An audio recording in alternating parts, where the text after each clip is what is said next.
Well, that's an interesting question. So you're talking about different forms of belief, and that there's logical or theoretical forms of believing in God.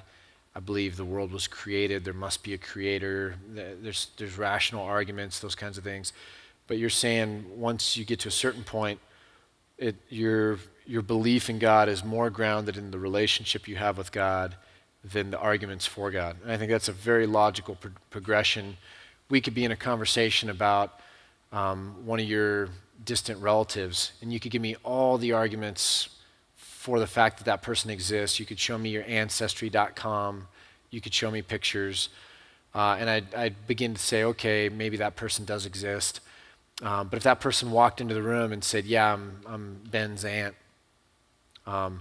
then I've now met that person, and it's not really the arguments in my mind anymore. It's the experience of that person, the relationship that's formed there, that tells me like, okay, Ben has an aunt, I've met the aunt, and that's kind of what I ground my faith in. The same is true of God. We can try and argue God into our minds. Ultimately, once we encounter God, that becomes the bedrock of faith. But the question was more specific, like when we say we're interacting with God or have a relationship with God, how do we know that that's actually God we're having a relationship with, not just a transcendental experience? And that's a hard thing to answer for somebody else. I think for me, it's a combination of factors. It's an intimacy that's created with answered prayer. And answered prayer can look like literally feeling like circumstances are being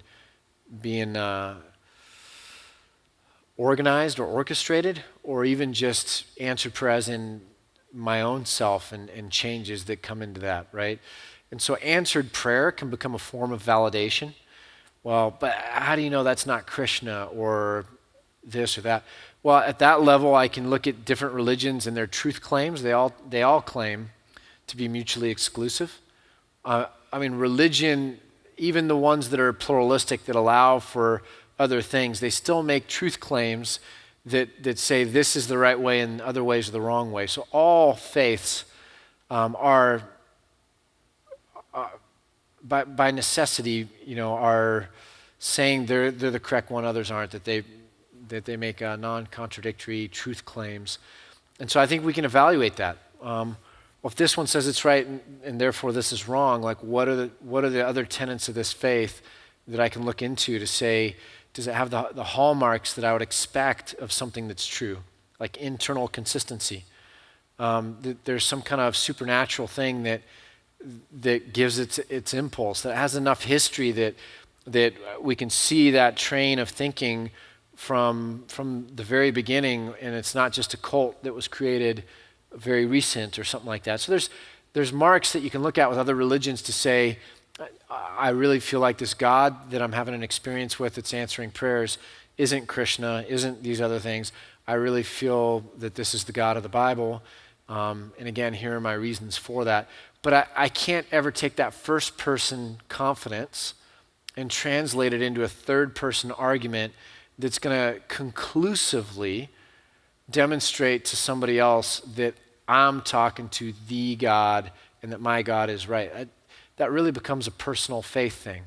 It's a very challenging thing to say. I'm going to take my experience and conclusively prove to you that my experience is true. Now, what I can do is say, let me tell you my testimony. Let me tell you about answered prayer in my life. Let me tell you about why I truly believe this and why this relationship I have with God is what it is in my life. And I can invite you into that and say, let me help you, as someone might have helped me, try and find a relationship with God so that you yourself can have confirmed to you what I feel like I've had confirmed to me, and that's that this God is true.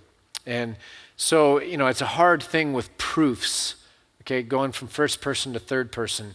But we certainly can bring people along and say, let me try and help you have an experience, because God truly said, if you seek, you will find.